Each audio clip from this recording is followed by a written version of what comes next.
sécurité. Des fouilles qui ont duré 2 mois. Bonsoir mesdames et messieurs et bienvenue dans cette édition du journal.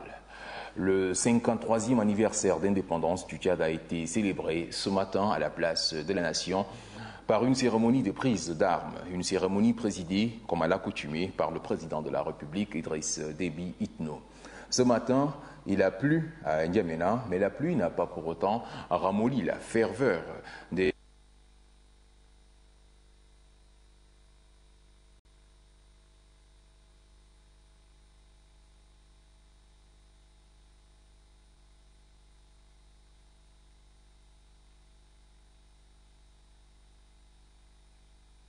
Tchad à la prise d'armes à la place de la Nation sous la présidence du chef de l'État Idriss Déby Itno.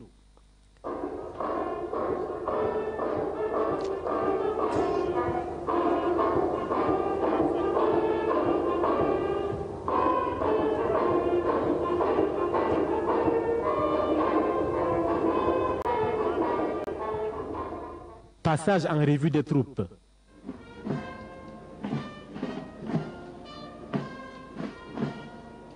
Dépôt des gerbes de fleurs au monument aux morts en hommage aux martyrs.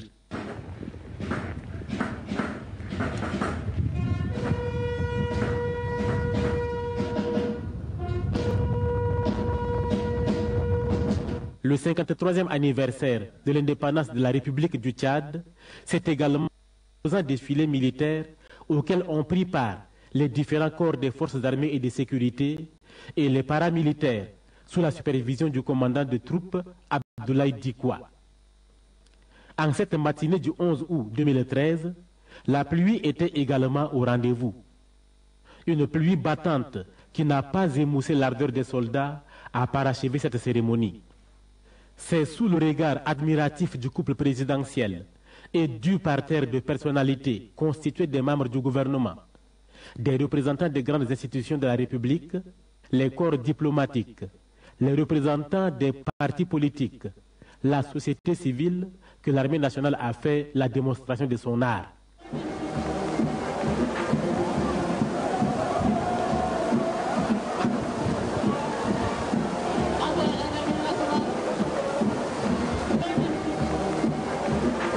Le président de la République, chef de l'État, chef suprême des armées, a manifesté son attachement à ses frères d'armes tout le long de cette parade.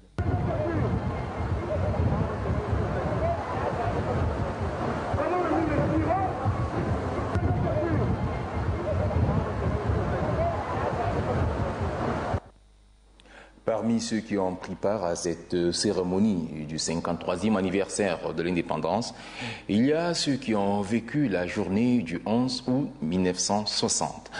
Et ils ont encore en mémoire cette journée historique qu'ils disent inoubliable. Ils témoignent au micro de notre reporter, Mamad Salih Hissène Ben Malala.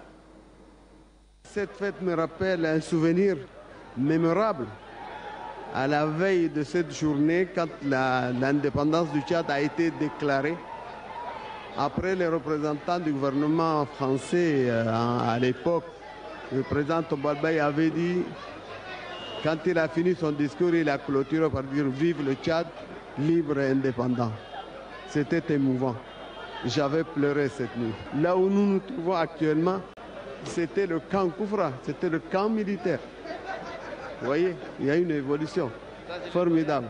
C'est terrible, c'est émouvant. Et l'indépendance, à cette époque-là, avait une signification.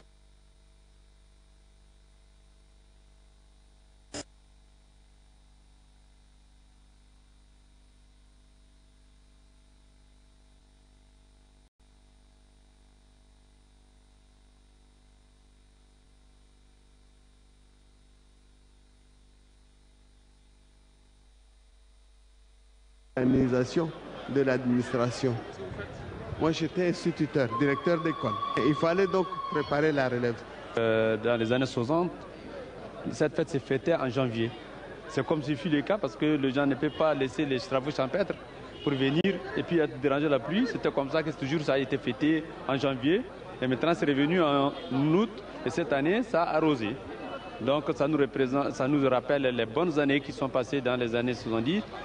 Et je pense que le Tchad est maintenant rentré dans les concerts de la nation. Et ça nous réconforte mieux. Et vous avez vu l'envergure de notre armée, qui est devenue une armée internationale pour moi. Et tout cela prouve que le Tchad part de l'avant. C'est la date la plus importante de l'histoire contemporaine du Tchad.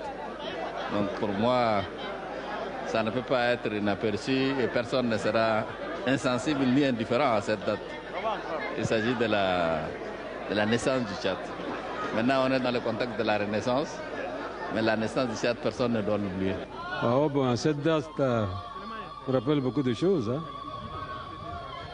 Hein. Je suis quand même entre peut-être cette génération qui a vu la naissance du Tchad, l'indépendance du Tchad.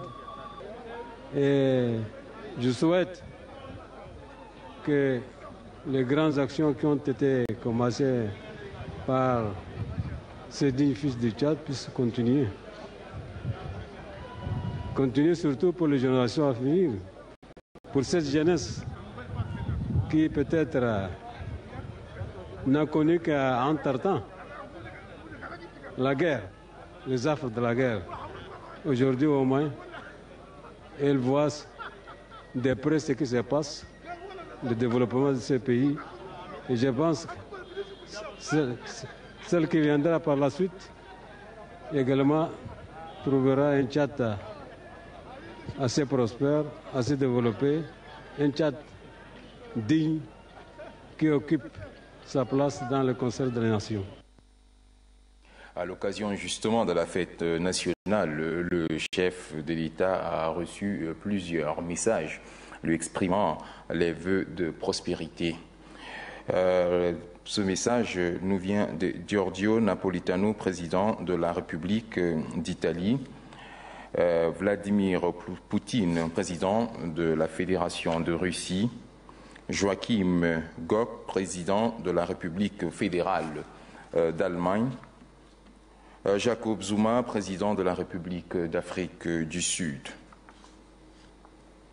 Ali Bongo Ondimba, président de la République gabonaise, Barack Obama, président des États-Unis d'Amérique, Abdullah Gül, président de la République de Turquie, Salman bin Abdulaziz Al Saoud, prince héritier, vice-président du Conseil des ministres de la Défense de l'Arabie saoudite, le serviteur des deux saintes mosquées, Abdullah bin Abdelaziz Al Saoud, l'archevêque Jude Thaddeus Okolo, nonce apostolique, Madame Solalta Ngarbatina, la chargée des affaires à l'ambassade de la République du Tchad en République fédérale d'Allemagne. Le chef de l'État s'est prêté hier à un exercice qui s'inscrit désormais dans le calendrier de tous les Tchadiens à la veille de la célébration de l'anniversaire de l'indépendance. Il s'est entretenu avec la presse sur les grandes questions qui ont marqué la vie de la nation ces derniers temps. Parmi les sujets évoqués figure en bonne place l'éducation nationale avec les résultats du baccalauréat 2013. Un extrait de ses propos. Il s'agit évidemment de l'avenir du Tchad quand on parle de l'école ou des jeunes, des enfants tchadiens, c'est-à-dire c'est l'avenir du Tchad que nous préparons. Et quand on regarde les résultats actuels, pas seulement au niveau des bacs, même au niveau des autres concours, plus bas que le bac. Et le niveau, en fait, disons, je dirais, des fonctionnaires qui ont des diplômes et qui travaillent aujourd'hui dans des bureaux et qui émargent sur le budget de l'État. Je crois que nous sommes en droit de nous poser la question, qu'est-ce qu'on a fait et comment on est arrivé à cette situation. Et pourquoi on est arrivé à cette situation. Et pourtant, l'éducation nationale a été un des secteurs prioritaires du gouvernement depuis 1990. Il y a eu plusieurs rencontres, plusieurs forums, plusieurs réunions. sur l'éducation nationale, surtout après 1993. Et toutes les mesures qui ont été prises, toutes les décisions qui ont été prises, et tous les crédits importants que ce département a consacrés pour l'éducation de nos enfants, aujourd'hui, nous sommes droit de nous poser la question que si c'est ça le résultat que nous avons obtenu, c'est ça, nous avons vraiment prêché dans le désert pendant plusieurs années. Donc, il faut prendre maintenant le taureau par les cornes. Et il faut chercher où se trouve le mal. Est-ce que c'est au niveau des élèves? Est-ce que c'est au niveau de l'encadrement? Est-ce que c'est au niveau des parents? Qui est responsable? Pourquoi cette situation? À quoi faire créer des instituts, des universités, construire des universités hautes dans notre pays? Personne ne peut imaginer. Moi, en tout cas, en ce qui me concerne, je n'ai jamais imaginé que sur les 70 000, 116 000 candidats, il n'y aurait que 8%. Vraiment, je n'ai jamais imaginé. Je n'ai jamais imaginé. Et je n'ai jamais imaginé pour la simple raison que j'ai dit, mais pendant l'année, il n'y a pas eu de grève. Les gens ont travaillé normalement. Pourquoi cela?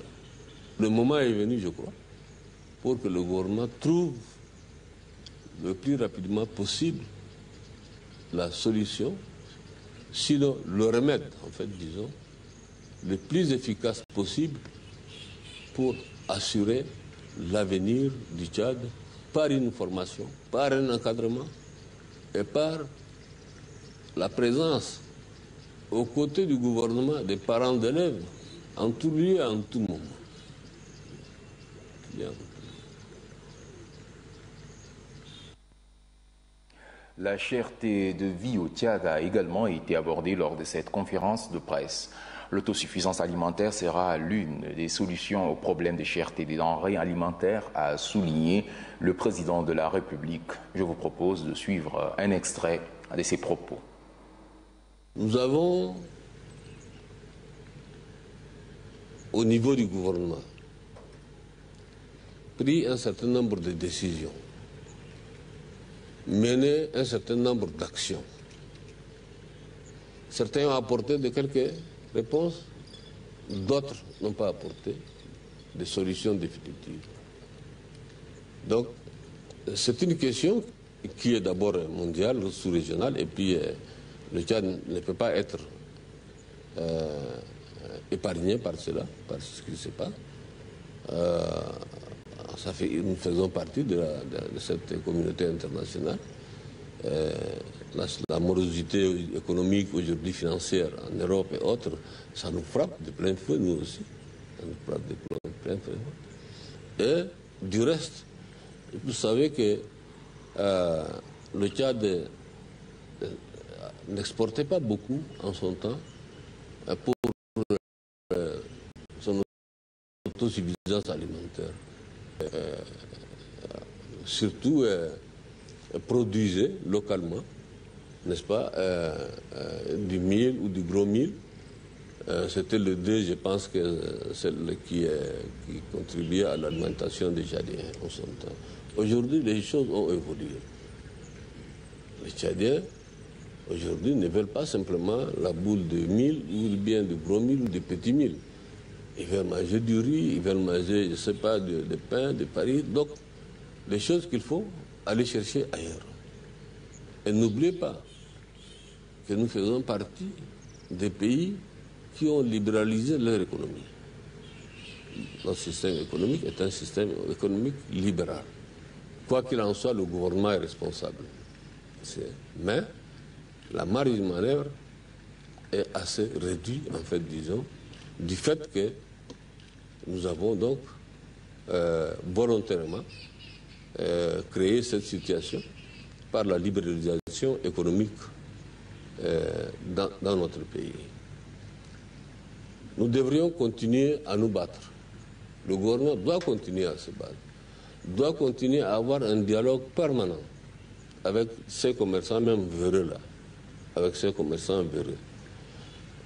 L'ensemble, je dis bien des régions du Tchad, les 23 régions du Tchad, y compris N'Djamena, les gouverneurs à leur place doivent se battre aussi. Il y a des prix qui sont fixés. Au moins, les prix que le gouvernement a fixés et qui a rendu public doivent être appliqués. Nous sommes un pays du bétail. Et il est impensable que la viande au Tchad coûte plus cher que Bangui, plus cher que Cameroun. Ça, c'est impensable. Ce que nous produisons ne doit pas être plus cher que ce que nous exportons. Ce que nous importons de l'extérieur. Le gouvernement a un programme national de développement, doit intégrer dans ce programme national de développement l'idée qui est née déjà depuis quelques années d'atteindre notre autosuffisance alimentaire par nous-mêmes, en utilisant nos terres arables qui sont vastes, les eaux de nos fleuves, de nos lacs. Il faut investir, n'est-ce pas, dans l'agriculture pour avoir une autosuffisance alimentaire et pourquoi pas le Tchad devenir exportateur de produits alimentaires. Donc c'est un combat, la vie chère est un combat, le gouvernement doit mener. Et je n'ai pas un seul instant de doute et douter que le gouvernement arrivera à imposer à ces commerçants beurrés le prix qu'il a fixé lui-même. Le prix qu'il a fixé lui-même. Est-ce que le pétrole exploité dans le respect des normes au niveau des champs d'exploitation du brut des rogniers? Pour répondre à cette question, justement, le ministre de l'Énergie et du Pétrole et celui de l'Environnement et des Ressources halieutiques se sont rendus hier dans ces champs en question. Innocent Kilayo pour les détails. C'est la compagnie chinoise CNPCEC qui exploite le brut des champs pétrolifères des rogniers dans la région du Chariba-Guirmi qui est à l'origine de ce désastre qui risque de coûter cher à l'environnement. Lors du perforage des puits, les Chinois ont laissé échapper plus de 7000 barils à la surface de la terre. Ce brut a été ensuite recueilli dans les fosses à ciel ouvert, provoquant une pollution de la nature à grande échelle. Informé de cette mauvaise pratique d'exploitation du brut, le ministre de l'Énergie et du Pétrole et le ministre de l'Environnement et des Ressources halieutiques se sont rendus précipitamment sur les lieux. Après un constat d'amertume, le ministre de l'Énergie et du Pétrole éclate sa colère. J'ai fait 11 ans dans le pétrole avant de rentrer. Je n'ai jamais vu ça quelque part. C'est inadmissible. Et je crois qu'au début, on nous avait expliqué depuis N'Djamena que c'est une fuite accidentelle qui était arrivée sur un rig. Donc nous sommes venus pour voir. Et on s'est rendu compte que c'est une pratique qui se fait d'une manière assez constante. Et là, ce que vous voyez là, c'est du brut pur. Je ne sais pas à quelle profondeur. Le brut est cancérigène, ça détruit l'environnement pour toujours. On ne peut pas tolérer des choses comme ça. La réaction du ministre de l'Environnement et des Ressources halieutiques ne se fait pas attendre. Il y a des arbres qui sont à 50-60 mètres, qui sont asséchés parce que c'est toxique. Et il y a un problème aussi, c'est un problème de santé pour les main-d'œuvre tchadiens qui travaillent sans gants, sans protection. Ça, c'est grave. Ça, c'est grave. Les deux hommes d'État ont été fermes quant à la dégradation de la nature et les risques en vies humaines. C'est une situation assez sérieuse qui nécessite des mesures extrêmement urgentes. Donc, on est avec nos collègues de l'environnement. Nous allons, dès notre retour à N'Djamena, prendre les actions qui se doivent pour essayer de résoudre ce problème d'une manière qui aussi servira d'exemple à d'autres gens qui ont des blocs au Tchad. Désormais qu'on va essayer de mettre des équipes techniques de l'environnement sur tous les sites pétroliers. Qu'à notre retour, on formera des équipes techniques de l'environnement pour que l'information soit remontée à temps. Après ces dégâts constatés, les deux ministres ne sont pas du tout satisfaits des explications données par la compagnie chinoise d'exploitation du brut des rogniers pour justifier leur acte criminel. Ils ont fait une mise en garde sévère. Plus jamais ça. Demain, les jeunes du monde entier seront à l'honneur à la faveur de la Journée internationale de la jeunesse. Le thème retenu cette année est « Migration des jeunes, faire avancer le développement ». En prélude à cette journée, le ministre de la Jeunesse a fait une déclaration ce matin. Un extrait de ses propos. Cette thématique est, en point de douter, une question importante et une problématique de la jeunesse. Au moment où nous célébrons cette journée à l'échelle mondiale, je voudrais tout d'abord rendre un vibrant hommage à son Excellence M. Idriss Déby Itno, président de la République, chef de l'État, pour sa pensée quasi journalière à l'endroit de la jeunesse tchadienne. Le président de la République, Idriss Déby Itno, a une vision et une ambition pour sa jeunesse. Dans toutes ses déclarations, il a déjà largement anticipé sur ce thème. La population tchadienne est majoritairement jeune. À cette frange n'échappe pas au phénomène des migrations que connaît notre pays. Avec les multiples conflits au Darfour, en RCA et la Libye, le Tchad, notre pays, a accueilli et continue d'accueillir sur son sol des milliers de réfugiés, de personnes déplacées. Parmi cette population migrante figure une partie importante de la jeunesse. Aussi, l'autre phénomène qui est d'actualité au Tchad est l'afflux massif de jeunes des zones rurales vers le milieu urbain, appelé communément exode rural. La migration des jeunes constitue un défi majeur qu'il faut relever, car c'est sur cette jeunesse que repose la destinée présente et à venir de notre nation. Ne pas prendre en compte les difficultés que font face les jeunes au quotidien, c'est leur donner l'opportunité d'émigrer vers d'autres contrées. C'est pourquoi le gouvernement de la République du Tchad, à travers le ministère en charge de la jeunesse, continue de déployer des efforts en vue d'améliorer et de façon constante les conditions de vie des jeunes. Parmi ces efforts, nous citons entre autres la création des fonds national d'appui à la jeunesse, le Fonds de développement du sport, ainsi que le ministère des microcrédits et tant d'autres initiatives. Le développement et la prospérité de notre pays dépendront fondamentalement de la façon dont nous nous occuperons de nos jeunes. En effet, le poids démographique des jeunes constitue un support pour le développement économique de notre pays.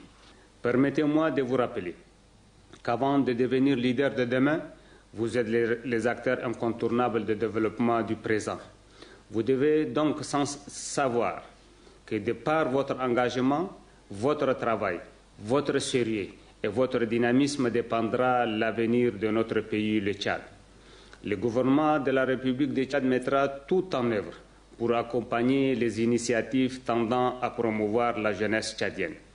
Pour finir mes propos, je voudrais m'acquitter d'un devoir qui est celui de rendre un vibrant hommage aux plus hautes autorités de la République pour leur investissement auprès des jeunes.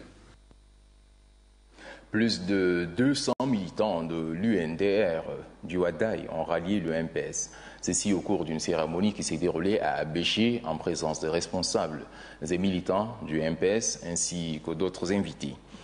Anastasie Bissi.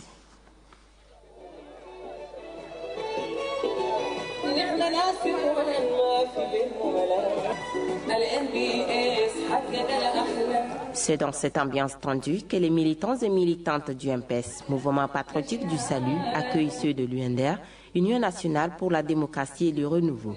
Ils sont plus de 200 à rallier au MPS. Pour l'ex-responsable de l'UNDR du premier arrondissement, cette option vise à soutenir les multiples réalisations de l'État. Pour Mahamata Abdoulaye, il s'agit d'encourager le président de la République Idriss Déby Itno à œuvrer davantage en faveur de la jeunesse tchadienne et de la population du Wadaï. La secrétaire générale du conseil régional du MPS du Wadaï a pour sa part souhaité la bienvenue aux nouveaux adhérents au sein de son parti.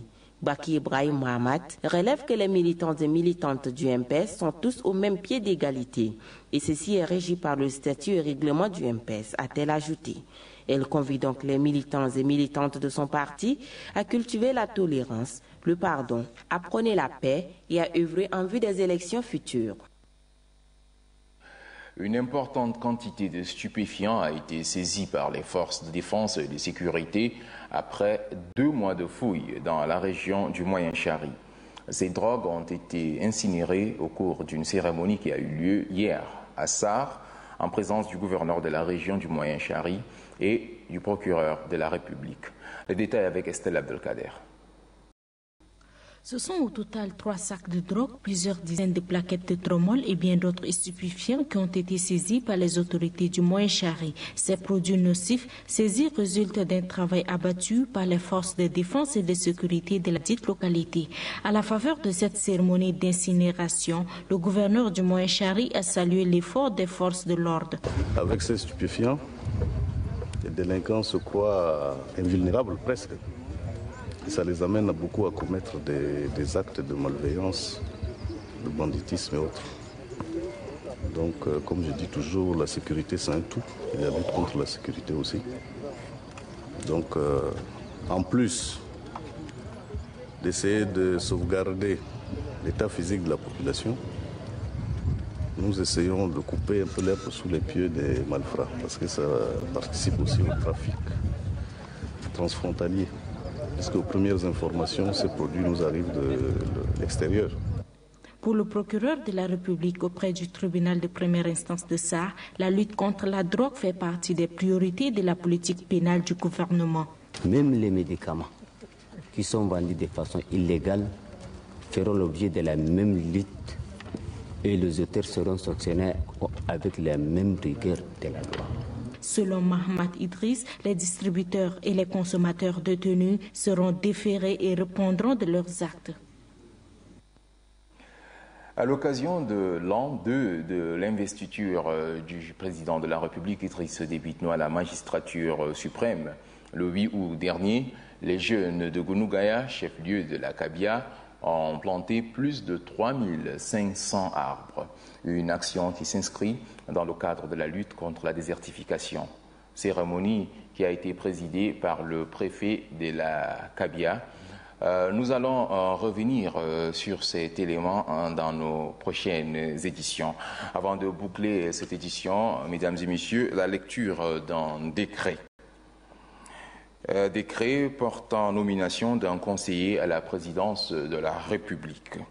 Monsieur Hassan Diorobo est nommé conseiller chargé de mission à la présidence de la République. Le décret est signé le président de la République, Idriss Déby Itno. Voilà, mesdames et messieurs, ici s'achève cette édition du journal. Merci de l'avoir suivi et bonne suite de programmes sur Téléchat.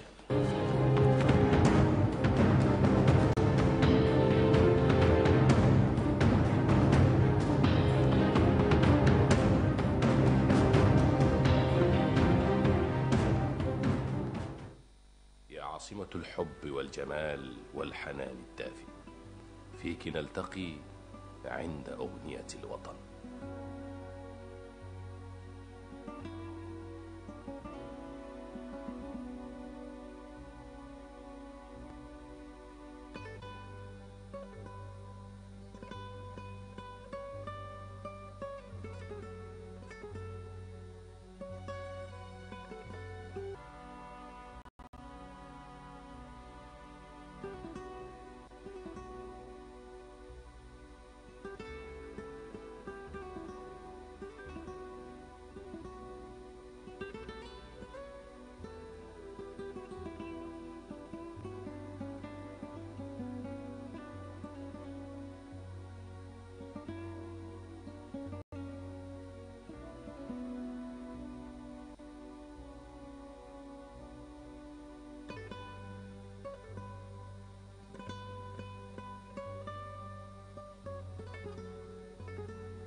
ومن لم تكن في قلبه وطنية فلقد أساء وأجرم.